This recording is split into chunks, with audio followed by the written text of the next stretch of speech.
목사님 나오셔서 삶이 말을 걸어올 때라는 주제를 가지고 우리 말씀 증거해 주시겠습니다. 오늘 성경 말씀은 창세기 25장입니다. 19절부터 26절까지인데 그냥 23절까지만 읽겠습니다. 잠깐 기도하겠습니다. 하나님, 이 시간에 우리가 말씀을 묵상합니다. 주께서 말씀을 통하여 또 우리에게 들려주시는 그 음성들을 듣고 순종하며 나아갈 수 있도록 저희들을 사용하여 주옵소서. 부탁하며 예수님의 이름으로 기도하옵나이다. 아멘. 아멘. 창세기 25장은 딱 25장 한 장만 볼 때 아브라함의 언약이 이삭에게 상속되고 전달되었음을 강조하고 있습니다. 하지만 창세기 25장은 더불어서 이삭의 족보, 즉 이삭의 이야기가 이제 시작되는 부분이기도 합니다. 그런데 흥미로운 건 이삭의 이야기는 말은 이삭의 계보가 이러하다라고 말하지만 실제로 이삭은 아브라함과도 이야기가 연결되어 있고 야곱과도 이야기가 연결되어 있다는 거예요. 더 재밌는 건 이삭의 계보 중에 거의 대부분은 사실은 이삭의 이야기가 아니라 야곱의 이야기라는 겁니다. 딱 26장만 따지고 보면 이삭의 이야기를 어떤 면에서 언급하고 있는 것입니다. 결국은 창세기 25장을 이렇게 봤을 때 창세기 25장은 아까도 말씀드렸지만 아브라함의 언약이 이삭에게 어떻게 전수되었는가를 보여주고 있는 것이기도 하지만 창세기 25장과 26장은 사실 25장에 나오는 야곱과 에서의 싸움 전에 이미 들어와야 될 이야기인데도 창세기 저자 의도적으로 창세기 26장을 25장 뒤에다 배치시켜서 시간상으로는 25장이 뒤에 나와야 되는데 먼저 나오는 구조를 띠면서 이 야곱과 에서 이야기는 27장에서 다시 이어지게 만들었다는 거 우리가 이제 다음 주에 살펴보면 알 수가 있습니다. 결국은 이런 구조를 통해서 창세기 25장을 통해서 저자가 강조하고 싶은 게 무엇이겠습니까?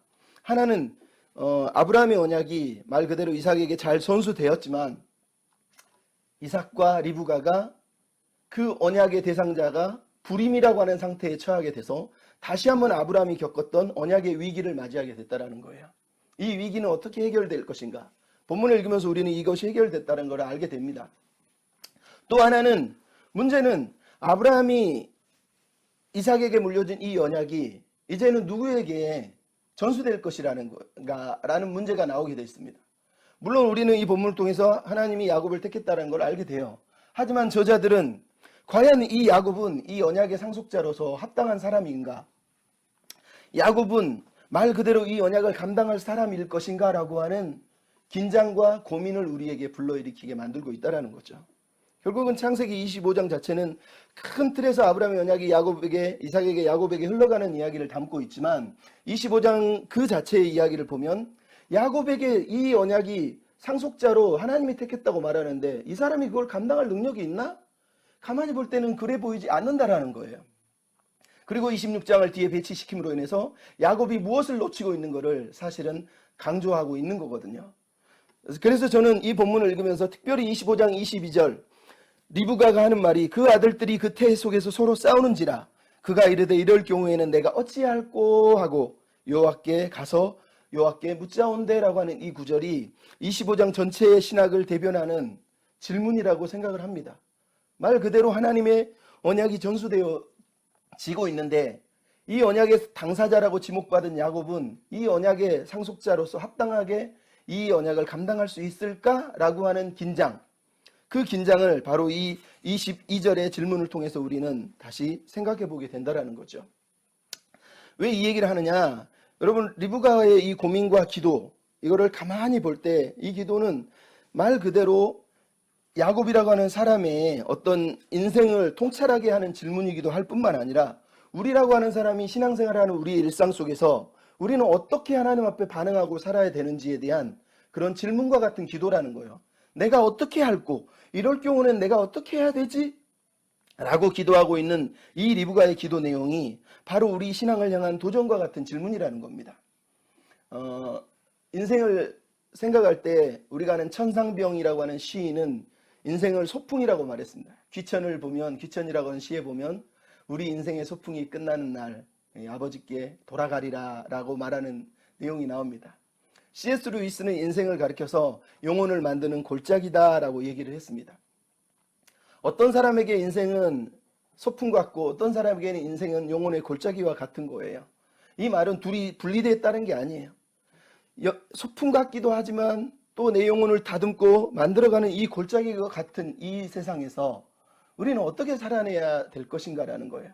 지난주에 제가 얘기했지만 스탠리 존스라고 하는 선교사님이 순례자의 노래를 쓰면서 인생을, 자기 믿음을 상처가 많은 믿음이라고 얘기를 했습니다. 우리 또한 마찬가지입니다. 이 인생의 골짜기를, 영혼을 만들 골짜기를 때로는 소풍처럼 느껴지지만 때로는 힘겹게 지나가는 이 골짜기를 통해서 우리는 많은 상처를 받으면서 이 땅에 이 길을 걸어갈 텐데 우리는 이 길을 어떻게 걸어가야 될까요? 우리는 이 길을 걸어가면서 하나님 앞에서 어떤 삶을 살아내야 될까요? 라는 질문을 하지 않을 수가 없다는 거예요. 그럼 인생이라고 하는 것은 크게 세 가지를 통해서 우리에게 압박이 들어오거나 말을 걸어옵니다. 첫째는 하나님, 두 번째는 세상, 세 번째는 사탄입니다. 하나님은 날마다 우리를 향해서 말을 걸어옵니다. 근데 그 하나님은 세상을 통해서 말을 걸어옵니다. 근데 그 반대편에서는 사탄이 또한 우리에게 말을 걸어옵니다. 결국은 우리의 인생은 우리가 하나님과 세상과 사단의 음성 아니면은 소리 앞에서 어떻게 반응하느냐에 따라서 우리 인생은 만들어지고 우리 인생은 다듬어져 간다라는 거예요. 그래서 저는 교회에서 옛날에 제임스 패커가 비난했던 내용이 그런 겁니다. 교회가 너무너무 많은 부분에서 신자들을 매뉴얼 신학, 요리법 신학으로 성도들을 오도하고 있다는 거예요. 무슨 말인지 아시죠? 많은 사람들이 신앙생활을 하는데 교회가 마치 뭔가 내 인생의 문제를 해결해 줄 매뉴얼을 다 들고 있는 것처럼 대하고 있고 실제로 목사들도 그렇게 설교를 한다는 거예요. 행복한 가정을 만드는 방법, 기도 응답을 받는 방법, 뭐 어떻게 하면 더 자녀를 잘 키우는 방법, 이런 식으로 모든 부분들을 마치 인간이 인간의 어떤 조리법에 의해서 성경에서 어떤 조리법을 만들어 매뉴얼을 딱 만들어서 제공해주고 그대로만 살면 우리는 행복해질 수 있을 것이라고 가르친다라는 거예요. 근데 성경은 우리에게 요리법 신학, 조리법 신학, 매뉴얼 신학을 가르쳐주고 있지 않아요. 인생이 그렇게 간단하다면 스탠리 존스처럼 내 믿음의 상처는 너무 많다라고 어떻게 고백하겠어요? 여러분, 이 땅을 살아가는 수많은 믿음의 선배들이 다 마지막을 감사하고 하나님께 영광을 돌렸지만 그렇다고 그들의 인생이 늘 행복하게 살았느냐? 아니라는 거예요. 결국 중요한 건 삶이라는 것은, 인생이라는 것은 우리의 삶의 배경이 되시는 하나님과 또 그 배경 속에 일하시는, 세상을 통해 일하시는 그 하나님, 또 그 반대편에서 역사하는 그 사탄, 그 모든 것 안에서 우리가 어떻게 삶으로 반응하고 응답하고 살아내고 있는가, 이게 중요하다는 거예요. 피터 엔즈라는 사람이 쓴 책 중에 확신의 죄라고 하는 책이 있어요. 책 제목이 너무 어떻게 보면 대단해 보이죠. 저는 사실 피터 엔즈라고 하는 학자를 그리 좋아하진 않습니다.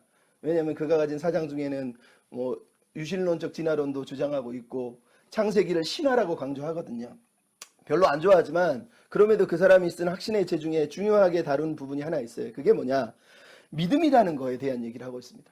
많은 경우 우리는 믿음을 얘기할 때 믿음은 명제, 내가 믿고 있는 어떤 내용이라고만 생각을 한다라는 거죠. 하지만 우리가 다 알듯이 신학을 공부한 사람은 더더욱 잘 알지만 믿음이라고 하는 건 단순히 명제로만 정의되는 게 아니라는 거예요. 왜냐하면 저번에도 말씀드렸어요. 피스티스라고 하는 믿음이라고 하는 단어는 사실은 신뢰 언어라는 거예요. 관계 언어라는 거예요. 우리가 서로 관계를 통해서, 인격적인 관계를 통해서 서로가 신뢰하고 있다는 걸 표현하는 게 믿음이에요. 또 하나는 이 믿음이라는 단어는 그래서 행동 언어라는 거예요. 즉 믿음은 명사일 뿐만 아니라 동사라는 거예요. 내가 그분을 진짜 신뢰하고 있는 삶의 모습, 그게 내가 믿고 있는 믿음의 증거라는 거예요. 그러면 결국 내가 믿는다라고 말했을 때 그것은 내가 믿고 있는 그분에게, 그 인격자에게 내가 어떻게 반응하고 있느냐, 바로 그것이 우리가 믿고 있다라고 하는 믿음의 증거가 될 수 있다는 거죠. 결국은 오늘 이야기를 나누면서 제가 하고 싶은 이야기는 그럽니다. 오늘 본문 속에 나오는 아브라함의 하나님, 그리고 이삭의 하나님, 그리고 야곱의 하나님을 우리가 지금 대하면서 예수님이 그렇게 말씀하셨죠. 하나님이 말씀하시길 나는 아브라함의 하나님이다, 이삭의 하나님이다, 야곱의 하나님이다 말씀하시면서 나는 죽은 자의 하나님이 아니라 살아있는 자의 하나님이다 라고 말씀하셨던 그 예수님의 음성을 우리가 기억하면서 오늘 비록 일부분이지만 그럼에도 이 25장 전체 안에서 아브라함, 이삭, 야곱이라고는 세 세대가 등장을 해서 들려주고 있는 신앙의 이야기, 그 삶의 이야기들이 우리에게 어떤 도전을 주는지를 생각해 봤으면 좋겠다라는 겁니다. 여러분, 이 아브라함과 이삭과 야곱의 이야기는 재밌잖아요. 24장에서부터 볼 때 결혼의 이야기, 임종과 장래의 이야기, 불임과 출산의 이야기, 그리고 자녀의 탄생과 두 형제의 갈등의 이야기, 그리고 부모의 편의 이야기까지 우리가 살아가던 모든 인생의 이야기가 아브라함과 이삭과 야곱이라 이 세 세대 속에 다 한 장에 드러나서 우리의 삶을 향하여서 새로운 어떤 그림을 보여주고 있다는 거예요. 그래서 이 이야기가 저는 중요하다고 생각합니다. 저번에 말씀드렸지만 창세기 이삭의 이야기로 등장하는 나머지 이야기들은 아브라함의 이야기와 다릅니다.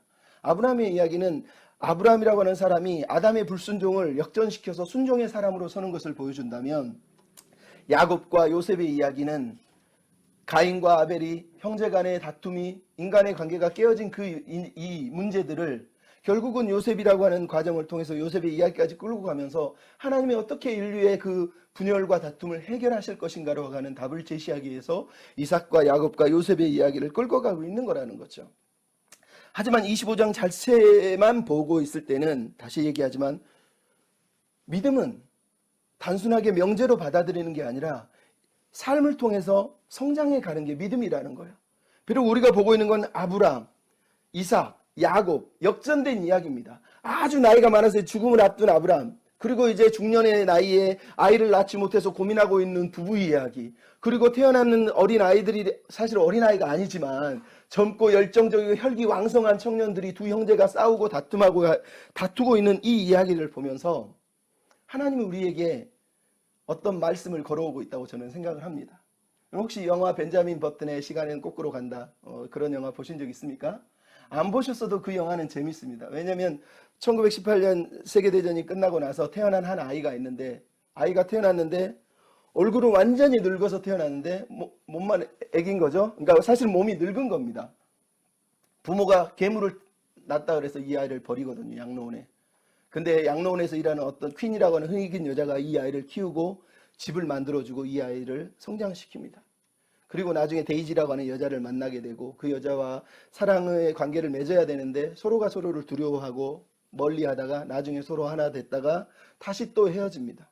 근데 그들이 헤어지는 이유 중에 하나가, 결혼까지 하는데 헤어지는 이유가 뭐냐면, 가장 젊었을 때 두 사람이 만났는데 이제 브래드 피트가 주인공인데 벤자민 버튼이 다시 몸이 이제 아기로, 거꾸로 몸이 아이로 변해가고 있는 상태예요.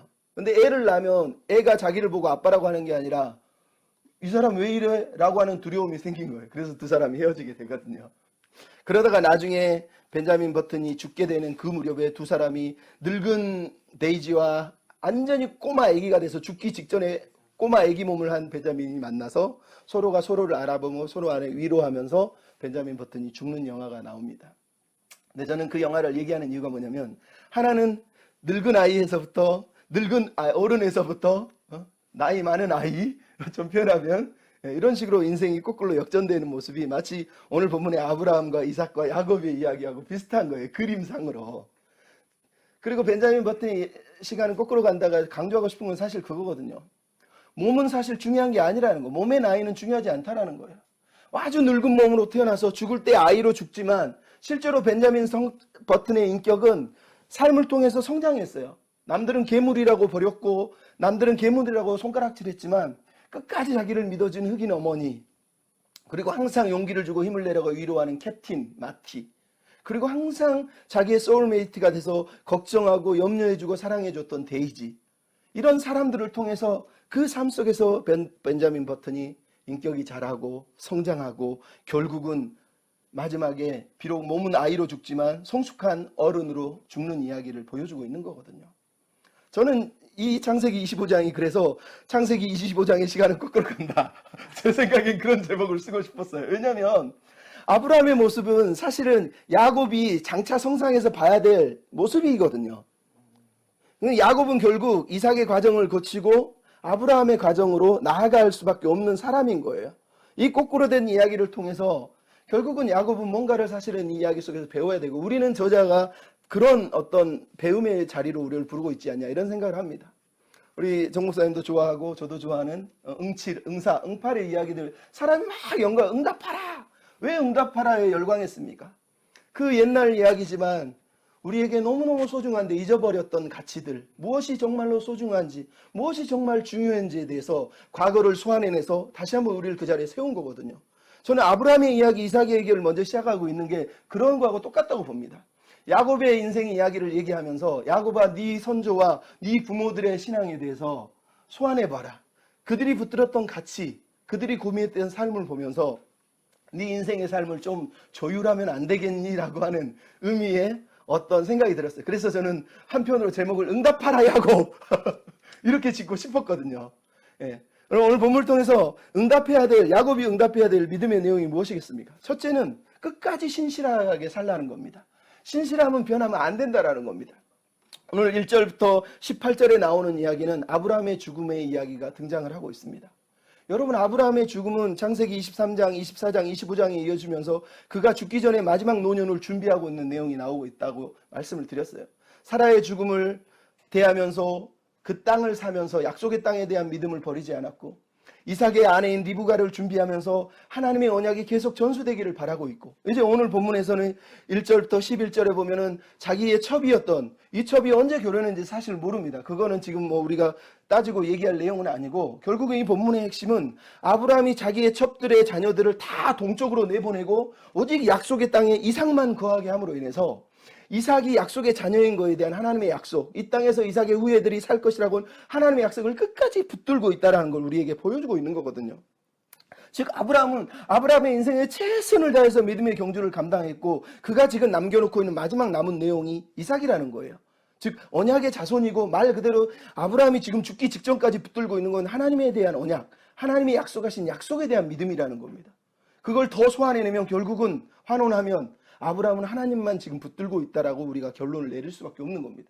지난주에도 우리가 얘기했지만 아브라함은 자기 인생의 마지막 딱 손으로 펴고 마지막 남은 거를 보여주라고 그랬을 때 그는 하나님의 약속을 지금 보여주고 있는 겁니다. 자기 자녀들을 다 내보내고 이삭만 그 자리에 두고 있다는 걸 생각해 보십시오. 아브라함은 여전히 마지막 죽음의 자리까지 자기가 믿었던 하나님, 그 하나님에 대한 약속에 대해서 신실하게 포기하지 않고 그 믿음의 소망을 지금 보여주고 있다는 거예요. 오늘 본문에 그는 장수였고 나이가 늙어서 박벨라 굴 자기의 소망의 무덤에 결국은 죽어서 열조에게 돌아갔다라고 얘기하는 이 표현들을 통해서 성경 저자가 강조하고 싶은 게 무엇이겠습니까? 그는 하나님이 약속한 그 약속대로 충만한 삶을 살았고 충만한 복을 누렸고, 결국은 자기가 소망했던 소망의 땅으로, 소망의 나라로 결국 돌아갔다. 즉 그는 믿음으로 살고 믿음으로 죽었다라고 얘기하고 있는 게 아니겠습니까? 그의 죽음은 말 그대로 믿음으로 산 사람의 모델로서, 영원한 삶을 소망한 사람의 모델로서, 나아가서 약함에서 성숙함으로 하나님이 어떻게 변화시켜 줬는지를 신실함으로 살아낸 사람의 이야기로 지금 우리에게 들려주고 있는 거란 말이죠. 그는 끝까지 하나님을 향한 믿음을 포기하지 않았다는 거예요. 더 중요한 건 바로 12절부터 18절에 나오고 있는 이스마엘의 후예의 이야기가 나오고 있습니다. 여러분, 이 아브라함의 죽음 이야기 다음에 이스마엘의 후예 이야기가 등장하는 이유가 뭐겠습니까? 중요한 이야기는 이스마엘의 후예가 12족속을 지금 형성했다라고 말하는 겁니다. 하나님이 이미 창세기 16장에 17장에 그리고 21장에 아브라함에게 말씀하시길 네 아들 이삭에게 내가 12민족을 세울 것이라고 약속을 하셨어요.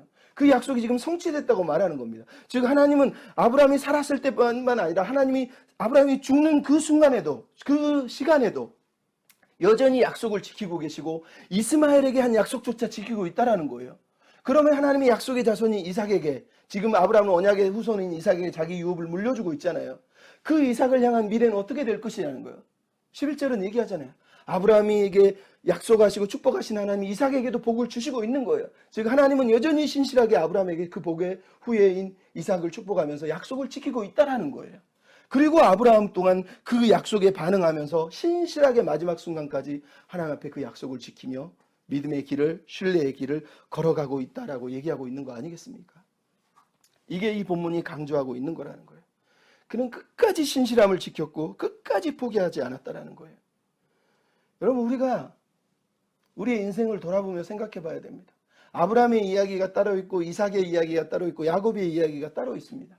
다 우리가 예를 들어서 뭐 조용기 목사님처럼 뭐 큰 교회를 가질 수가 없고 다 오정의원이 될 수가 없고 죄송하지만 다 무슨 뭐 엄청난 교회를 가지고 사는 것도 아니에요. 각 세대는 각 세대에 맞는 숙제가 있는 거예요. 중요한 건 그 숙제에 맞게 신앙의 삶을 최선을 다해서 감당하면 되는 거라는 거예요. 아브라함은 아브라함 시대에 하나님 주신 약속을 아직 쳐다도 못 봤습니다. 땅은 딱 한 평 쥐고 있는 거고 아들은 딱 하나 있는 겁니다. 하나님 무슨 약속입니다. 모든 민족의 아버지가 되겠다고. 이 땅을 가나안 자손 땅을 다 주겠다고 말했지만 그는 그 땅을 지금 바라만 보고 있지 실제로 소유하고 있는 게 아니에요. 아들조차도 한 명이지 사실은 따지고 보면. 안 그렇습니까? 하지만 그게 그에게 맡겨준 숙제였다라는 거예요. 그에게 맡겨진 하나님의 소명이었다라는 거죠. 우리는 살면서 자꾸 우리에게 맡겨준 분량을 우리가 넘어서려고 해요. 내 분량을 넘어서 자꾸 남들이 지고 있는 거를 시기하고 남들이 가진 걸 내가 갖고 싶어 한다라는 거. 그게 교회 안에서 우리가 가지고 있는 문제고 아픔인 거예요. 우리가 하나님께 신실하게 반응한다라는 건 결국은 내게 허락한 삶의 자리에서 최선을 다해서 하나님께 응답하고 반응하는 겁니다. 우리 부모 세대도 마찬가지입니다. 오늘 본문을 통해서 아브라함이 지금 물려주고 싶은 게 무엇입니까? 바로 이삭이라는 사람에게 하나님의 언약의 상속자라는 걸 믿음의 유산을 지금 물려주고 있는 이야기가 오늘 본문에 나오잖아요. 우리 시대 부모들은 이런 아브라함의 마음을 이해할까? 저는 가끔 궁금합니다.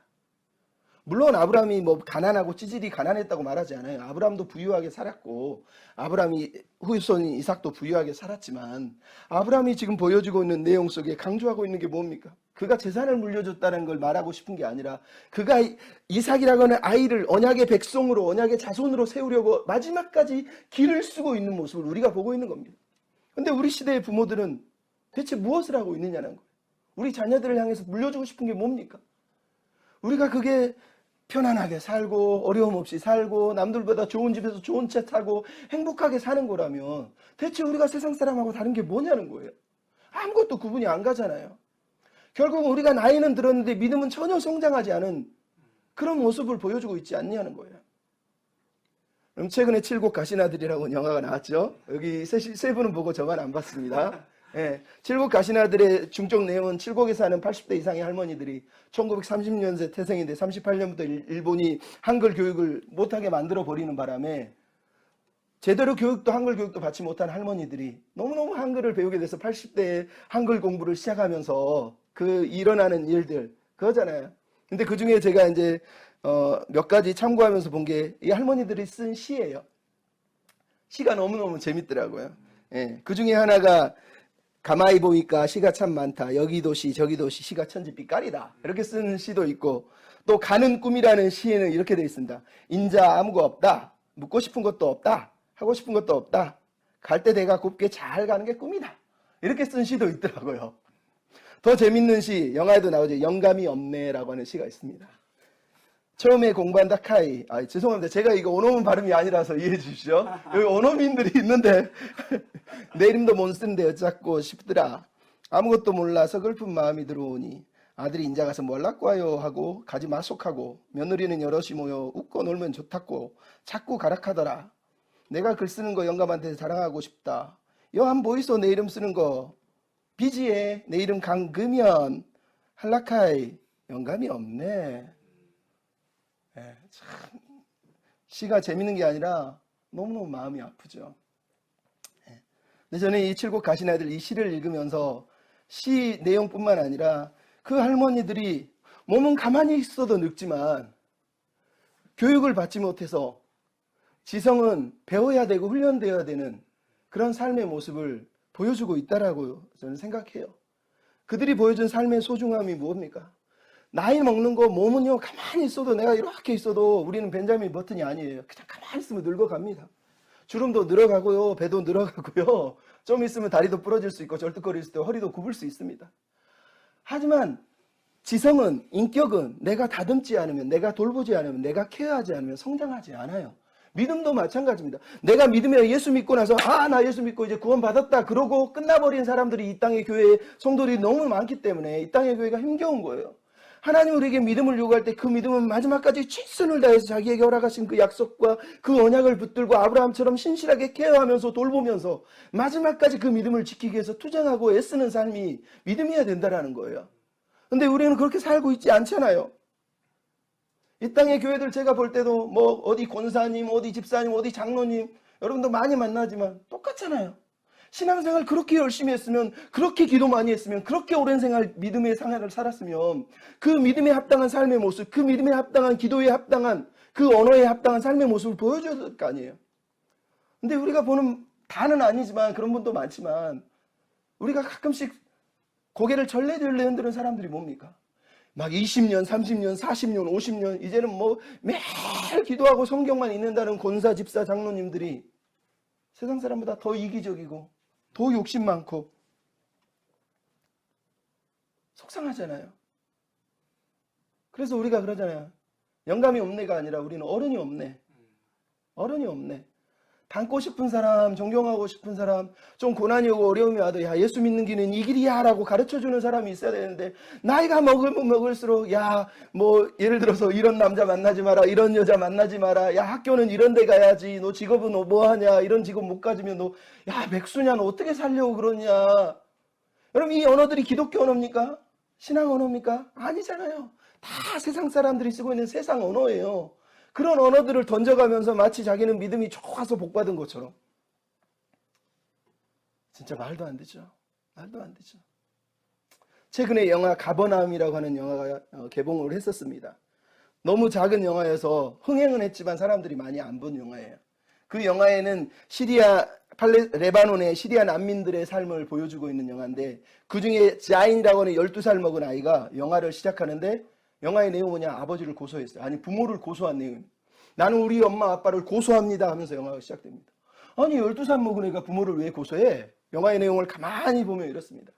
아버지와 어머니와 아들을, 딸들을 한 6, 7명씩 낳았는데 돈이 없으니까 자기 딸들을, 이제 나이 뭐 12살, 11살밖에 안 된 딸들을 화장해가지고 남한테 팔아버려요. 오빠인 자연이 막 분노를 합니다. 왜 우리 가족인데 돈 때문에 자녀를 팔 수가 있냐고 막 승질을 내는데, 아버지가 막 때리고 폭행을 하고 막 난리가 납니다. 그래서 이 아이가 가출을 해요. 가출을 해서 우연히 흑인 여자를 만났는데, 이 흑인 여자는 난민이에요. 난민인데 아이를 하나 낳았는데 일할 때 아이를 돌보면 안 되니까 화장실에 몰래 숨겨놓고 일하면서 아이를 케어하는 그런 지경에 있는데, 자인이 이 두 사람이 만나서 갈 데가 없으니까 이 여자애가 불쌍하니까 이 아이를 케어하게 되고, 12살 먹은 아이가, 이 여자는 일하러 가면 이 꼬마 1살 먹은 요나스라고 하는 아이를 돌보게 되는 상황이 벌어지는 거예요. 그러면서 그럽니다. 네 엄마는 우리 부모보다 더 나쁘다. 이러면서. 왜냐하면 아이가 아프고 막 힘들어하는데 12살의 애를 돌보려니까 너무 힘들잖아요. 근데 엄마는 돈 벌러 가 있으니 어떻게 하냐 이거예요. 근데 결국은 이 아이가 아이를 돌보다가 결국은 어쩔 수 없어서 아이를 잘 돌보겠다는 사람이 있어서 이 아이를 내줄 수밖에 없어요. 그 사람은 매일 찾아와서 흑인 여자한테 이 아이를 나한테 팔아라 했던 사람인데, 자기가 팔고 싶지 않은데 결국은 어쩔 수 없이 이 아이를 줘버리는 일이 벌어지는 거예요. 그래서 영화가 막 꼬이고 꼬이다가 이 아이가 결국은 자기 동생을 데려간 남자가 자기 동생을 겁탈하고 때리고 폭행한 것을 알게 돼서 찾아가서 그 꼬마 아이의 남편이라고 말하는 40살이 먹은 남자를 칼로 찔러 죽여버립니다. 그리고 잡혀와요. 근데 잡혀와서 얘가 딱 서서 얘기합니다. 나는 우리 부모를 고소합니다. 고발하는 거예요. 그래서 재판이 벌어지는 거예요. 그럼 이 이야기가 말하고 싶은 게 뭐겠습니까? 대체 부모라는 당신들은 뭐 때문에 우리를 이 땅에 낳았느냐? 차라리 나를 낳지 않았으면 좋겠는데, 낳았으면 나를 바르게 키우고 바르게 키워줬어야 되는데 왜 나를 이 지경까지 만들었냐? 난 당신들 고소한다는 거예요. 저는 이 땅의 교회의 자녀들이 부모들을 다 고소했으면 좋겠습니다. 좀 죄송한 얘기지만. 대체 당신들은 10년, 20년, 30년, 40년, 50년 기도하고 예수 믿으면서 대체 이 자녀들에게 뭘 물려주고 싶은 거예요? 돈 때문에 자녀를 팔고, 돈이 없어서 자녀를 방치하고, 먹고 살기 힘들다고 그러면서 자녀를 대강 아무렇게나 살게 만들면서, 그러면서도 기도하면서 잘 되게 해주세요, 좋은 사람 만나게 해주세요, 행복하게 살게 해주세요 기도하는 우리 부모들, 우리가 고소해야 되는 거 아닙니까? 좀 죄송하지만. 대체 우리 부모들은 뭘 하고 있냐는 거예요. 아브라함처럼 뜨겁게 끝까지 마지막까지 신앙을 지키고 그 유산을 물려주기 위해서 마지막까지 애쓰고 있는 이 모습을 우리는 다 잊어버렸잖아요. 부끄럽잖아요. 저는 그런 생각이 들었습니다. 나이가 든 만큼, 기도한 만큼, 신앙생활을 오래 한 만큼 더 뜨겁게 하나님을 사랑하고 끝까지 하나님을 신뢰하고, 그리고 믿음도 좀 성장하고 자라서 남들이 볼 때도 부끄럽지 않은 어른이 되면 좋지 않겠어요? 그게 너무 안타깝습니다. 두 번째로 믿음으로 응답하라는 겁니다. 여러분, 두 번째 이야기는 19절부터 26절에 나오는 이삭과 리브가의 이야기입니다. 리브가와 이삭은 아브라함의 신앙을 아직 가기 전의 단계예요. 말 그대로 오늘 본문에 나오는 이삭과 리브가의 삶을 보십시오. 그들은 언약의 상속자라고 아브라함의 자손이라고 언급하고 있음에도 불구하고 우리 모두가 이삭은 그래도 평안하고 행복했던 사람으로 알고 있지만 오늘 본문 25장 이삭의 이야기가 어떻습니까? 그의 삶은 지금 긴장 속에 있다는 거예요. 자녀를 낳지 못하는 불임 상태의 와이프와 20년을 지금 살고 있는 겁니다. 쉽습니까? 아브라함도 그랬듯이 이삭도 지금 이삭과 리브가도 힘겨운 삶을 사실은 살고 있는 겁니다. 이거는 돈이 있다고 해결되는 문제가 아니에요. 그들은 평안하고 행복했던 게 아니라 물론 평안하고 행복했지만 겉으로 드러난 모습은 힘겨웠다라는 거예요. 그래서 오늘 본문에 리브가의 불임 때문에 이삭은 기도를 했는데 20년 동안 기도를 하고 있는 걸 우리가 오늘 보고 있는 겁니다. 20년의 기도, 응답되지 못한 기도, 한 번도 응답받지 못한 기도, 해결되지 못한 인생의 문제를, 상처를 끌어안고 있는 이 사람들을 생각해 보십시오. 우리가 그냥 26장 읽으면서 100배나 축복을 받아서 이삭이 행복하게 살았더라. 세상에 어떻게 성경을 그렇게 우리가 함부로 읽냐고요. 이삭은 지금 20여 년 동안을 고난 가운데 살고 있는 걸 보고 있어요. 40세에 결혼해서 60세에 야곱과 에서를 낳기까지 20년 동안. 근데 놀라운 건 이 불임이 모든 믿음을 의심으로 쳐놓고 있는 이 순간에도 이삭은 의심으로 나오고 있지 않다는 거예요. 그 믿음에 상처가 있지만 여전히 그래도 하나님을 신뢰하고 있고 여전히 기도하고 있다고 얘기하고 있다는 거예요. 놀랍지 않습니까? 그는 인내하고 있고 기다리고 있어요. 하나님, 내가 이렇게 언약의 자손인데 하나님 축복해 주시로 약속했는데 아니 자손도 없는데 무슨 축복을 누려요? 라고 말하면서 아브라함처럼 달려들고 있지 않다는 거예요. 아브라함은 한번 달려들었잖아요.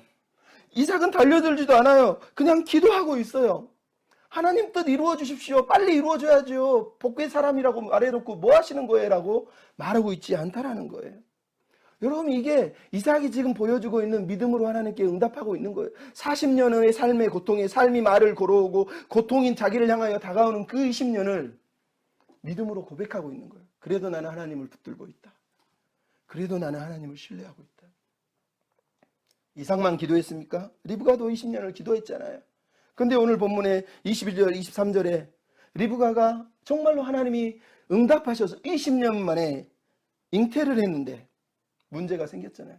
애들이 뱃속에서 싸우고 있대요. 이 싸우다고 하는 히브리어 라차츠라고 하는 단어는 학대하다, 짓밟다, 우리식으로 말하면 개싸움을 했다는 얘기예요. 무슨 애들이 개싸움을 해요? 사바처럼 막 발목을 뜯고 막 피를 쪽쪽 빨고 이런 개싸움을 했다고 말하는 겁니다. 엄마가 애가 낳았는데 애가 임신했는데 와 하나님 할렐루야 이게 아니라 지금 뭐라고요? 하나님 왜 나에게 이런 일을 벌이십니까? 이게 무슨 일입니까? 라고 말하면서 라마제 아노키라고 하는 히브리어를 쓰면서 이럴 경우에 내가 어찌할꼬? 라고 물었다라는 거예요. 여기서 여호와께 묻자온데는 이삭이 간구하더라, 리브가가 간구하더라고 하는 기도라는 단어가 아니라 다라시, 즉 해석해다라는 단어예요. 하나님 알게 해주세요. 하나님의 뜻을 해석해 주세요. 이게 무슨 일인지 깨닫게 해주세요라는 뜻이에요. 말 그대로 리브가는 하나님의 응답을 받고 할렐루야를 한 게 아니라 그 응답에 대해서 다시 한번 응답하면서 이게 무슨 뜻입니까? 라고 하나님께 지금 물어보고 있다고 말하고 있는 거예요. 이게 중요한 겁니다. 이삭도 리브가도 하나님 나에게 기도해야 한 것 응답해 주세요라고만 말하고 사는 게 아니라 그 응답의 의미가 무엇인지 그분이 왜 이렇게 응답을 하셨는지를 다시 한번 하나님께 반응하고 있는 거예요. 다시 한번 하나님의 말씀에 응답하고 있는 거예요. 그리고 하나님이 그것에 대해서 응답하시면서 계시를 하고 있는 내용이 바로 이어나오잖아요. 네 태중에 두 민족이 있고 서로 싸울 텐데 큰 자가 작은 자를 섬길 거야 라고 하나님이 말씀하고 있다는 거예요. 여러분, 이 말씀을 리브가가 이해했을까요? 이삭은 이해했나요? 성경을 보면 그들이 겉으로는 이해를 했지만 실제로는 이해를 못했다는 걸 알 수가 있어요. 결국 리브가와 이삭의 인생은 애들이 태어나기 20년뿐만 아니라 애들이 태어난 후에도 평생 동안 이게 무슨 뜻인지 하나님 앞에 물어보고 그 부르심이 어떤 의미였는지 왜 이 계시를 주셨는지에 대해서 묻고 기도하면서 반응하는 삶을 살 수밖에 없었다는 거예요. 실제로 우리가 보잖아요. 문제는 이 응답이 뭐냐가 문제가 아니에요. 아들을 줬냐 안 줬냐가 문제가 아니라 성경이 이제 26장부터 27장부터 시작되는 내용이 뭡니까? 바로 이어지는 25장 이야기가 뭡니까? 그들이 이 말씀을 바로 이해했느냐는 게 문제거든요. 이삭이, 리브가가 이 하나님의 말씀을 바르게 이해하고 반응했다고 성경이 기록되어 있나요? 우리가 보면 아니라는 거예요. 하나님의 말씀을 받고도 그들은 이거에 대해서 바르게 반응을 못했대요. 왜? 여러분, 이 말씀을 들었는데도 불구하고 부모가 지금 이 아이들을 편애한다고 성경이 얘기합니다. 그래서 이삭은 고기를 좋아해서, 에서가 사랑스러워서 사랑한 게 아니라 에서가 사냥한 고기가 너무 좋아서, 자기는 소고기를 너무 좋아하듯이 사슴고기를 좋아해서 에서를 사랑했다고 성경이 28절에 얘기하고 있어요. 리브가는 그냥 말 그대로 야곱을 사랑해요. 앞뒤 조건이 없어요. 왜? 하나님의 말씀대로 작은 자가 선택됐구나라고 하는 믿음이거든요. 그러니까 겉으로 드러나는 믿음은 분명하지만 실제로 그들이 보여주고 있는 건 하나님 앞에 지금 바르게 반응하고 있지 않은 모호한 긴장 속에서 사는 거예요. 아브라함은 그 긴장을 넘어서서 확실하게 하나님 앞에 붙들리는 자리로 나갔지만 이제 중간 단계에 있는 이삭과 리브가는 여전히 갈등하며 씨름하며 자기의 욕심과 자기의 고집을 놓지 못한 채 싸우고 있는 모습을 우리가 보게 된다는 거예요. 결국은 이삭과 리브가 이야기가 뭡니까? 우리가 팀 켈러의 기도를 읽으면서 얘기한 나온 거 똑같은 거예요. 유진 피터슨이 인생이 뭐냐, 신앙이 뭐냐, 기도가 뭐냐, 하나님께 응답하는 거라는 거예요. 지금 이삭과 리브가가 이 불임이라고 하는 삶에서 걸어오는 이 문제를 놓고 기도하고 있을 뿐만 아니라 이제 태어난 아이를 놓고 하나님께 응답하고 있어요. 어떻게 응답해야 되죠? 그들은 지금 이 응답 자리에서 고민하고 있는 거예요. 고민하고 있는 거예요. 리브가가 했던 기도, 왜 나에게 이런 일이? 무엇 때문에 나에게? 무엇을 위해서 어떻게 하라고 이 아이들을 주신 거지라고 했던 이 질문은 믿음의 길을 걸어가는 모든 사람이 던지는 질문이 돼야 됩니다. 여러분, 영화 반지의 제왕을 보면 반지의 제왕에서 프로도가 절대 반지를 딱 끼고 나서 막 다가오는 그 욕망과 그 두려움들이 벌벌 떨면서 반지를 빼고 나중에 반지 온종대 회의하는데 간달프에게 물어보잖아요. 왜 나에게 이 반지를 줘가지고 뭐 때문에 나에게 이 반지를 줬느냐? 그랬더니 간달프가 그때 딱 한마디 던지죠. 너에게 중요한 질문은 왜라고 묻는 게 아니라 그러면 이것으로 나는 어떻게 해야 되지라고 물어보는 거야. 여러분, 신앙생활이 그런 겁니다. 리브가 했던 질문은 왜뿐만 아니라 어떻게 질문이 다 들어있잖아요. 우리는 처음에 왜로 시작할 수 있지만 결국은 하나님, 그럼 내가 어떻게 할까요? 왜 이걸 주셨어요? 나는 필요 없는데, 나는 이런 거 원한 게 아니에요가 아니에요. 진짜 믿음은 내가 이걸로 그러면 어떻게 반응할까라는 거예요. 하나님이 내 인생에 던져준 삶의 그 무게들, 그 불임의 무게들, 싸우고 있는 아이를 잉태하게 하신 문제까지도 하나님 앞에 올려드리면서 어떻게 반응할까요, 하나님? 이게 우리가 하나님 앞에 고백해야 될 믿음의 내용이라는 거예요.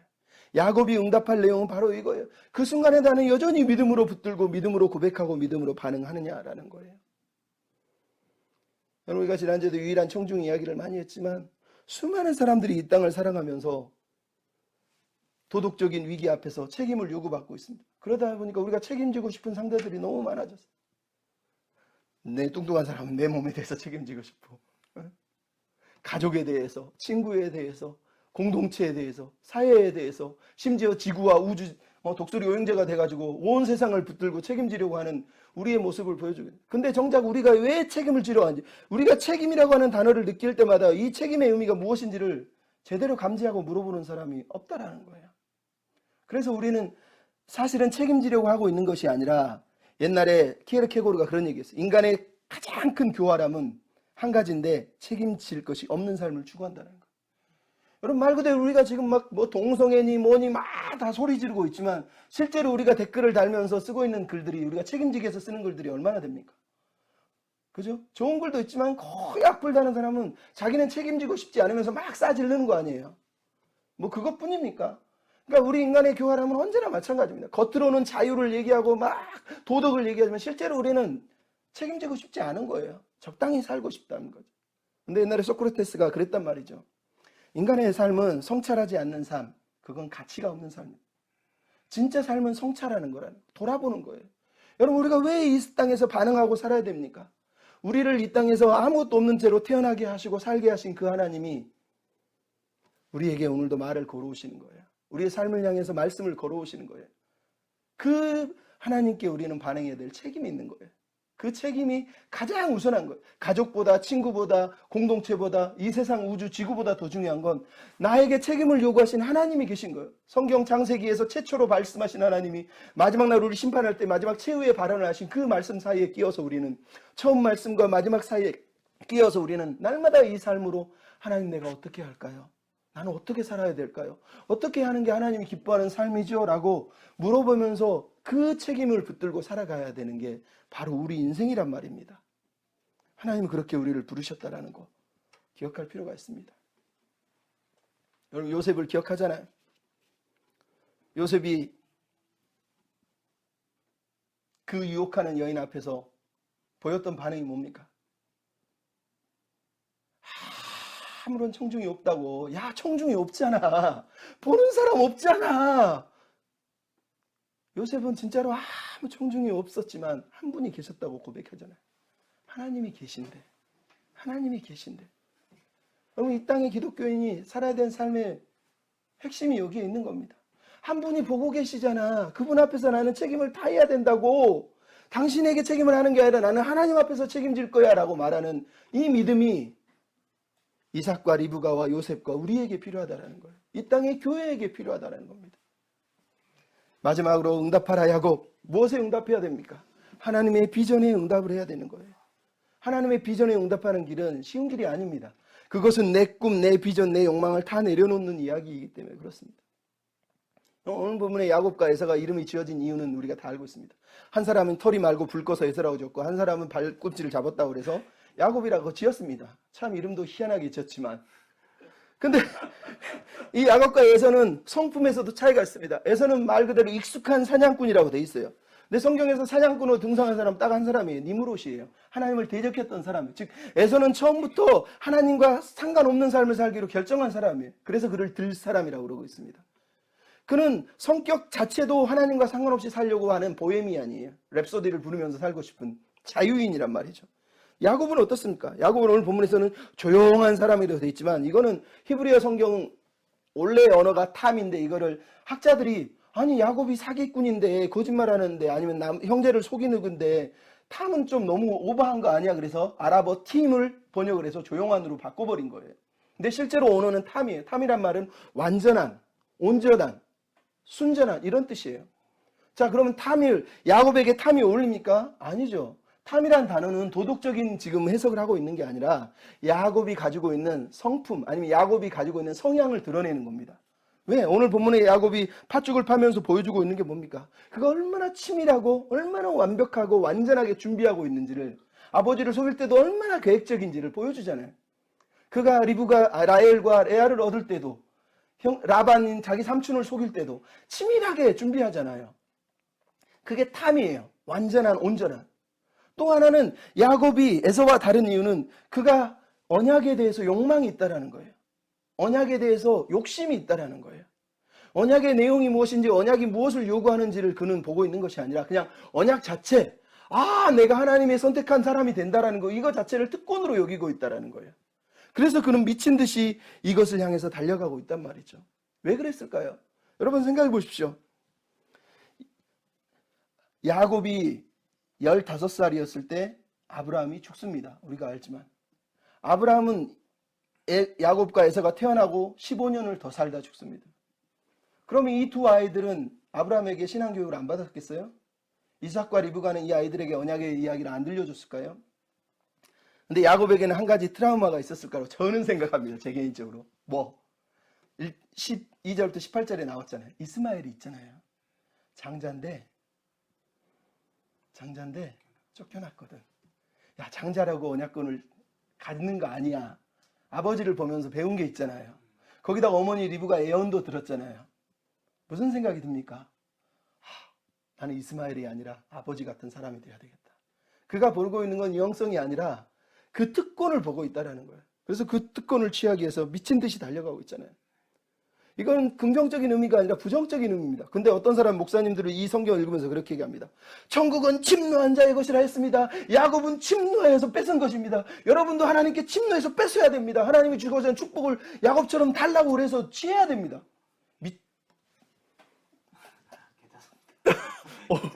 아니 막 저는 어렸을 때 이런 소리를 들어서 너무 화가 나는 거예요. 무슨 말도 안 되는 설교를 하고 있냐고요.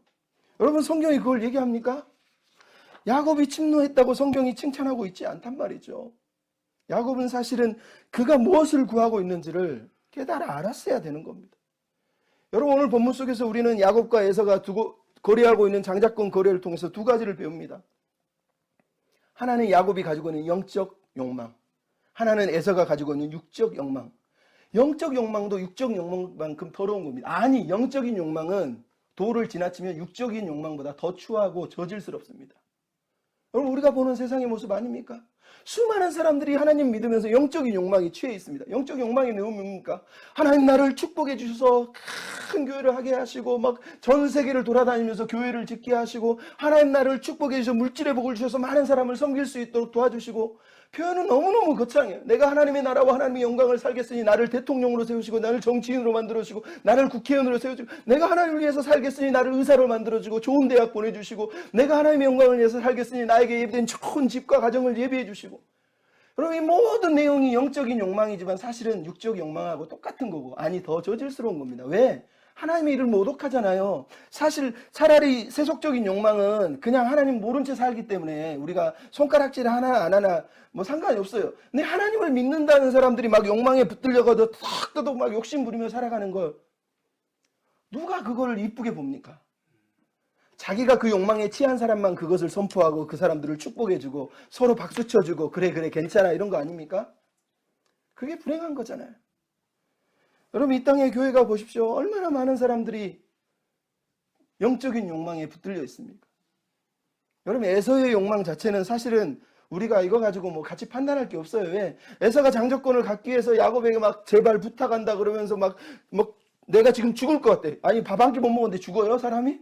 얼마나 그가 동물적인 모습을 보이고 거기다가 딱 팥죽을 팔자마자 그래 너 가져 그러고 나서 먹고 마시고 일어나 나가버렸다라고 33절에 그냥 네 단어가 한꺼번에 쭈르륵 나와버립니다. 아무 생각이 없는 거예요. 그냥 그는 인간 동물하고 똑같은 겁니다. 그냥 빵 먹고 나가 그냥 먹고 싸고 자고 딱 그 인간의 모습을 그대로 보여주는 겁니다. 그는 말 그대로 망령대사에 히브리서 12장에서 그래서 에서를 망령된 자로 부르잖아요. 망령된 자라는 말이 뭡니까? 말 그대로 하나님과 상관없이 사는 사람이거든요. 근데 중요한 건 야곱이라는 거예요. 야곱의 욕망을 보십시오. 얼마나 추하고 더럽습니까? 그러면 이게 부끄러운 거라는 거예요. 야곱이라는 사람은 어떤 사람은 막 긍정적으로 해석하려고 노력을 많이 하지만 사실은 긍정적이지 않습니다. 야곱은 자기 욕망을 포기했어야 돼요. 자기 힘으로 이걸 얻으려고 했으면 안 돼요. 핵심은 그거거든요. 그가 욕망을 삼았고 영적인 소망이 있었고 언약에 대한 어떤 이게 특권이 너무 좋은 거라고 하는 언약에 대한 비전을 자기 나름대로 붙들고 있지만 이 본문이 문제를 삼고 있는 건 뭡니까? 26장도 맞아 27장도 강조하는 게 뭡니까? 결국은 방법의 문제였거든요. 하나님의 언약은 하나님이 설령 내가 너를 선택했어라고 말할지라도 그 선택조차도 하나님의 손아서 하나님의 계획 가운데 의도되어야지 내 힘으로 내 방법으로 내 노력으로 그걸 끌고 가고 이루려고 하기 때문에 문제가 생겼다라고 야곱의 인생을 지금 비평하는. 그래서 이사야서는 야곱을 뭐라 그러죠? 너 지렁이 같은 야곱아라 그럽니다. 지렁이 같은 여자를 지렁이 보면 난리가 나죠. 근데 이 말은 미꾸라지 같은 야곱하고 똑같은 거거든요. 말은 하나님 그러지만 실제로 미꾸라지처럼 뱀장어처럼 막 피해가면서 자기 욕망을 채우는 인생을 말하는 거예요. 그래서 호세아서에도 뭐라 그럽니까? 야곱이 지 욕심 때문에 하나님과 싸우고 지 욕심 때문에 하나님과 투쟁했다고 얘기하고 있지 않습니까? 그게 성경이 해석하고 있는 야곱의 모습입니다. 야곱은 자기 욕망을 내려놓고 자기 인생이 얼마나 은혜로 주어진 삶인지를 깨닫고 감사했어야 됩니다. 말라기서를 보십시오. 뭐라 그럽니까? 로마서 9장을 보십시오. 뭐라 그럽니까? 내가 야곱을 사랑하고 에서를 미워했다고 그럽니다. 그들이 태어나기도 전에 라고 성경이 얘기해요. 아니 나를 태어나기도 전에 나를 택하시고 나를 사랑하시고 나를 위한 계획을 가지고 계시다면 그 삶으로 내게 던져주는 모든 삶의 내용이 결국은 하나님이 주시는 은혜일 텐데 그게 기쁘든 슬프든 하나님 앞에 감사함으로 반응하며 살면 되는 사람이 사실은 야곱이었던 거예요. 왜? 자기가 원해서 부모를 택한 것도 아니고 자기가 원해서 그 땅에 나온 게 아니라 하나님이 주조하고 만드셔서 계획하셔서 내놓았으니 하나님의 계획 가운데 그를 끌고 가시는 게 하나님의 은혜잖아요. 근데 야곱은 그 은혜를 지금 모르고 살아가고 있다는 거예요. 부끄럽지 않습니까? 여러분, 우리가 은혜를 잊어버릴 때 우리의 영적인 욕망은 언제나 탐욕이 되고 더러움으로 추함으로 변질될 수밖에 없는 거예요.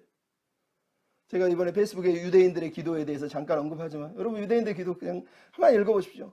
닭 우는 소리를 듣자마자 닭 울게 하신 하나님께 감사하다 그래요. 눈을 뜨자마자 내 몸으로 눈을 뜨게 하신 하나님께 감사하다. 일어나서 첫마디 기도, 살아계시고 영존하신 하나님을 찬양합니다.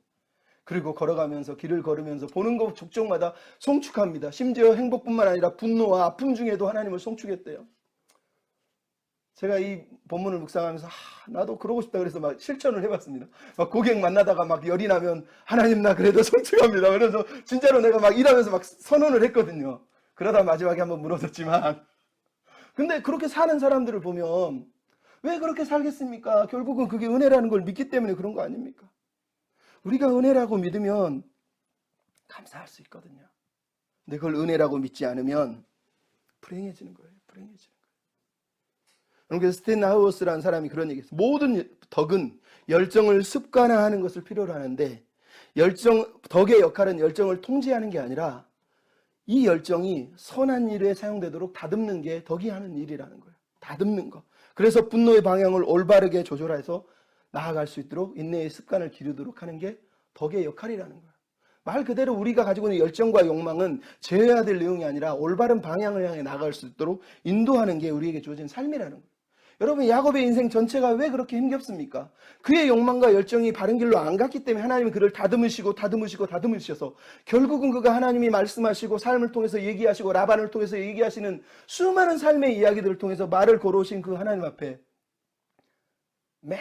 계속 오답 하다가 마지막에 결국은 그나마 괜찮은 답을 낼 수밖에 없는 자리까지 하나님이 끌고 가신 게 엉덩이 뼈를 때려서 무릎 꿇린 거 아닙니까? 그때까지 끌고 간 거라는 걸 우리가 알잖아요. 결국은 인생이라는 게 그겁니다. 우리가 우리의 삶에서 우리의 욕망을 정말로 바른 방향으로 조절하고 습관을 기르고 인내의 근육을 기르고 나를 바르게 끌고 가고 있는지, 나를 잘 다스리고 있는지, 내가 말하고 있는 이 열정, 내가 말하고 있는 이 비전, 내가 말하고 있는 이 소망, 내가 말하고 있는 이 영적인 욕망, 하나님을 위해서, 하나님의 나라를 위해서, 하나님을 위해서 내가 살습니다라고 말하는 그것이 정말로 하나님 보시기에 바른 건지를 물어봐야 된다는 거예요. 여러분, 최근에 페이스북에 보면 이미 아는 사람은 알지만 2008년에 녹음된 오정현 목사님과 여러 목사님들의 녹음 이야기가 나옵니다. 형제회라고 그러죠.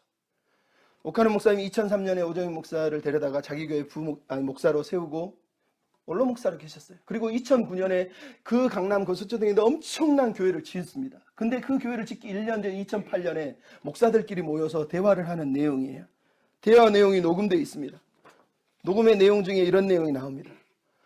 내가 교회를 저지르려면 1,500억이 필요한데 내가 이걸 저지르면 한국의 교회에 덕이 안 되고 손가락질하겠지. 그랬더니 어떤 사람이 농협에 가면 지금 교회 예산이 예를 들어서 500억이면 5배까지는 띄워줍니다. 그러니까 그래? 그럼 나도 저지를까? 근데 문제가 있어. 오카는 목사님이 반대하셔. 오카는 목사님은 나은 스타일이 틀려. 나는 일을 치고 나가고 딱 일을 되도록 만드는 스타일이고 옥 목사님은 뭐가 문제일까를 고민하는 스타일이라는 거야. 그래서 자기가 하고 있는 일이 맞는데 나는 이 건물을 통해서 얼마나 내가 파워풀한 일을 할 수 있는지를 지금 생각해요. 파워풀한 일을 하고 싶다. 그래요. 그렇게 표현을 해요. 그러면서 하는 말이 우리 원로 목사님은 지금 어떤 면에서는 명예가 중요한 거야. 나는 이 말을 듣고 너무너무 화가 났어요. 오카는 목사님이 건물을 크게 짓지 않으려고 반대하는 게 자기 명예 때문이래요. 이게 무슨 명예냐고요. 너무너무 열이 받는데 그러면서 그런 얘기합니다. 마지막으로 내가 파워풀한 사역을 하고 싶고 큰 교회 1,500 이상 되는 교회를 짓고 싶은데 결국은 2019년에 1,118억인가를 가지고 지었잖아요. 그 목사들한테 모여가지고 그럽니다. 내가 하면 안 되니까 여러분들이 좀 도와주시죠. 지혜방에 돌아다니면서 사랑의 교회라고 하는 교회가 필요한 이유를 언급해주면서 이 한국교회 전체를 위한 섬김과 봉사를 위한 섬김의 센터라고 좀 설명을 해서 사람들이 하나님을 위한 것이구나라고 느끼게 만들어 주십시오. 이게 녹음의 내용이에요. 그리고 실제로 저질렀거든요. 저질렀다는 거예요. 여러분, 이 땅의 교회 목사들이 가지고 있는 욕망, 하나님의 소리가 아니라 자기 욕망의 소리, 세상의 소리, 사탄의 소리를 들어가면서 마치 그게 하나님을 향한 큰 파워풀한 막 사역을 하고 세상을 섬기고 봉사한다면서 떠벌리면서 그려놓은 내용이 결국은 자기 욕망이잖아요. 얼마나 비참하냐고요. 이게 야곱하고 똑같은 거 아닙니까? 하나님이 왜 자기를 그 자리에 세워서 왜 자기를 그곳에 부르셨는지에 대해서 묻지 않고 세상이 보여주고 싶고 세상 사람들에게 자랑하고 싶은 그 욕망을 위해서 미친 듯이 달려가고 있는 야곱의 이야기하고 똑같은 거 아니냐는 거예요. 하지만 우리가 아는, 저는 사실 기독교에도 좋은 사람들이 개신교에도 많지만 마더 테레사 같은 사람, 이태석 신부 같은 사람을 보면 너무너무 도전을 많이 받습니다. 여러분, 마더 테레사는 인도에 가가지고 그 가난한 사람 돌보다 몸이 약해져서 고향으로 돌아가는데 기차에서 하나님이 내가 목마르다 라는 그 음성을 듣고 고향 가서 치유받고 다시 돌아와서 평생 죽을 때까지 인도 캘커타에서 살아요. 이태석 신부는 여기 부산 태생 1962년 태생이지만 인제대 의대를 나왔지만 고등학교 때 나는 성직자가 되고 싶어라고 소원을 했다 그래요. 근데 부모가 반대하니까 의대로 들어갔어요. 그러다가 군복무 시절에 군의관 하다가 다시 성직자의 길을 돌아서서 광주 가톨릭대 다니다가 로마에 가서 로마에서 수학을 하게 되는데, 그때 우연히 한 성직자가 남수단에서 사역하고 있는 걸 알고 거기다 선교 여행을 떠났다가 수단의 상황을 보면서 거기서 하나님이 아파하시는 모습을 보게 돼요. 가장 작은 이들 가운데 한 사람에게 해준 것이 바로 나에게 한 것이다 라고 하는 예수님의 그 말씀을 마음으로 들어요. 그 수단의 삶이 걸어오는 소리를 들으면서 하나님이 뭘 아파하고 있는 건가를 깨달아요. 그래서 그가 돌아오자마자 모든 준비를 마치고 나서 나중에 수단으로 다시 들어가서 거기서 사역을 해요. 그래서 알잖아요. 남수단에 분쟁이 일어나서 사람들이 죽고 고아, 기근에 거기다가 한센시병 나은 자들이 막 널려나고 있는, 물도 없고 먹을 것도 없는 그 상황에서 가서 치료센터를 세우고 환자들을 돌보면 한센시병 환자들을 돌보고 음악도 가르치고 모든 일을 하다가 2008년에 잠깐 우리나라로 휴가 나왔다가, 잠깐 휴가라고 표현하니까 웃기지만 결국은 말기암, 대장암 판정을 받아서 시름시름 앓다가, 뭐 알았다고 표현하는 좀 그렇지만 결국은 천주교 말로 선종을 하셨잖아요. 선종. 근데 그분이 돌아가시기 전에 병원에 있는데 계속해서 이런 얘기를 합니다. 이 신부님은 암 판정받은 그 암보다 아프리카에 두고 온 사람들이 너무 걱정이 돼서 가서 우물 파줘야 되는데, 열흘 있다 수단 가야 되는데 아이들이 기다리는데, 이러고 있더라는 거예요. 돌아가실 때는 이렇게 얘기했대요. Everything is good. 걱정하지 마세요. 여러분, 평생 하나님을 믿고 비록 짧은 생에 48세까지밖에 못 살았지만 그렇게 하나님을 섬기다가 하나님의 부르심을 받고 떠났지만 그가 살아낸 삶을 보십시오. 근데 그 사람이 중학교 때 쓴 노래가 있는데 묵상이에요. 가사를 보실래요? 이렇게 썼습니다. 십자가 앞에 꿇어 죽게 물었네. 추위와 굶주림에 시달리는 이들, 총뿌리 앞에서 피를 흘리며 죽어가는 이들을 왜 당신은 보고만 있냐고 눈물을 흘리면서 죽게 물었네. 조용한 침묵 속에서 주님이 말씀하셨지. 사랑, 사랑, 사랑. 오직 사랑하라고. 난 영원히 기도하리라. 난 사랑하리라. 내 모든 것을 바쳐. 여러분, 그는 어려서부터 하나님이 삶을 통해 걸어오는 음성, 삶을 통해서 말씀을 걸어올 때마다 그 음성을 묵상하고 어떻게 살아야 되죠? 어떻게 하면 될까요? 물어보고 반응하면서 그 말씀에 응답하는 삶을 산 거예요. 그렇게 살아낸 인생이란 말이죠. 이게 우리를 향한 도전 아닙니까?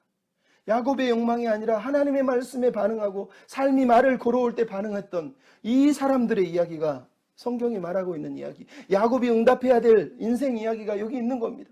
삶으로 날마다 말을 걸으신 그분께 반응하고 마지막 끝까지 최선을 다해서 그분 앞에 신실하게 자기 욕망은 내려놓고 하나님의 꿈을 붙들고 정말로 하나님이 원하시는 삶이 무엇인지를 물어보고 사는 거예요. 최근에 박영선 목사님이 쓴 글이 페이스북에 잠깐 돌던데 그중에 참 의미 있는 글이 하나 있었습니다. 뭐라고 됐냐면, 보통 사람들이 선택하는 길은 옳은 길이 아닙니다. 늘 편한 길을 원할 뿐입니다. 여러분, 그러지 않습니까? 근데 이게 보통 사람입니까? 예수 믿는 사람도 마찬가지예요. 가만히 보면 다 기도하는 내용이 편한 걸 원하는 거지 바른 길을 원하고 있는 게 아닌 경우가 너무 많아요. 또 하나 이렇게 썼습니다. 우리가 예수 믿은 후 믿지 않는 자들과 달라진 것이 있다면 우리가 하고 싶은 일이 항상 막힌다는 것이다. 하나님은 항상 막으신다는 거. 왜? 내가 하고 싶은 일이니까. 하나님이 원하시는 일을 하려고 끌고 간다는 거. 근데 문제는 우리가 야곱이라는 거예요. 하나님이 원하는 일이 아니라 내가 하고 싶은 일을 위해서 목숨을 건다는 거예요. 내가 하고 싶은 일을 위해서 아무리 막아도 나는 필요 없어. 그건 하나님 뜻이 아니야. 이러면서 하나님의 이름으로 하나님의 영광을 위해서 십자군을 대어서 과감하게 자기 꿈을 실현하면서 뛰어가고 있다는 거죠. 슬프지 않습니까? 마지막 한 가지 얘기만 하고 마치려고 합니다. 여러분, 1988년에 어느 날 밤 한 사람이 갑자기 극심한 복통에 시달려요. 그래서 병원으로 끌려갔어요. 뭐 응급실이니까 응급실로 가서, 그리고 거기서, 그것도 시골에서 일어난 일이니까 도심의 그 큰 병원까지 가는데 2시간이 걸렸대. 너무 아픈데 어찌할 바를 모르는데 응급실에 찾아갔더니 응급실에서 눈을 비비면서 의사가 오더니 자기 말로는 마취를 했다고 그러면서 수술을 시작하더래요. 수술을 받고 있는데 너무 아픈 거예요. 왜 이렇게 아프지?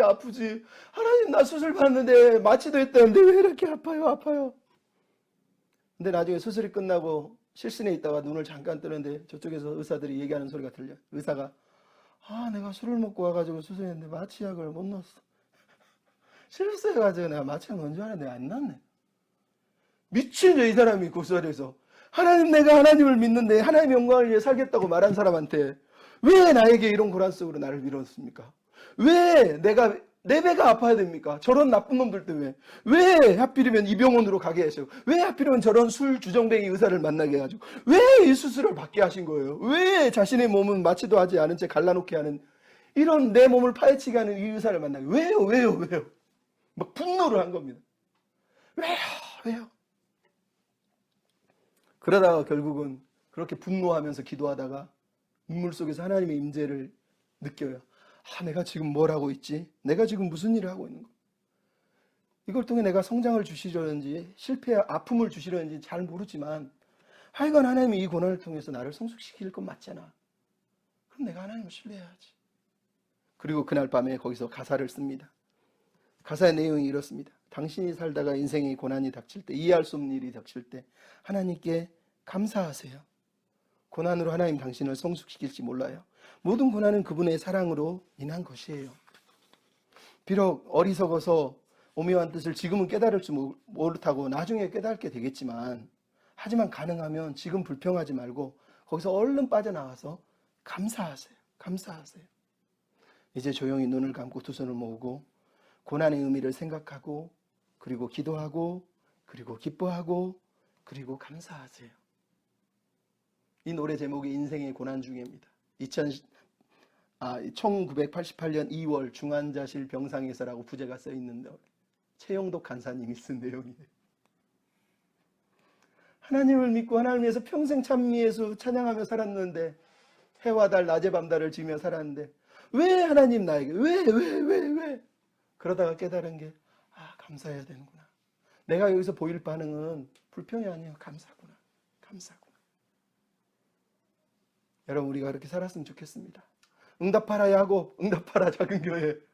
끝까지 신실하게 삶으로 하나님께 믿음으로 반응하면서 내 욕망이 아니라 하나님의 꿈을 붙들고 하나님의 나라를 위해서 믿음의 경주를 감당하는 저와 여러분이 됐으면 좋겠습니다. 우리 그런 마음으로 주님께 순종해요. 우리 같이 찬양을 좀 부르고 마쳤으면 좋겠습니다.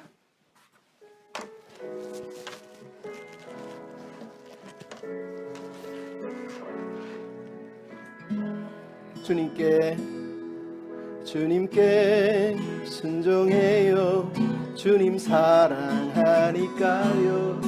내 생명 주께 모두 맡겨요. 내 마음 약해질 때 주 사랑 알고파서 주님께 사랑으로 순종해요. 주님을 기뻐해요. 주님 사랑하니까요. 내 마음 주께 모두 드려요. 시험이 닥쳐올 때 주님 바라보아요.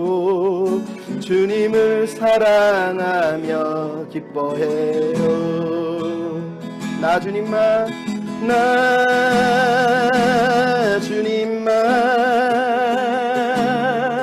기쁨으로 섬기겠어요. 아무리 어려움 닥쳐도 내게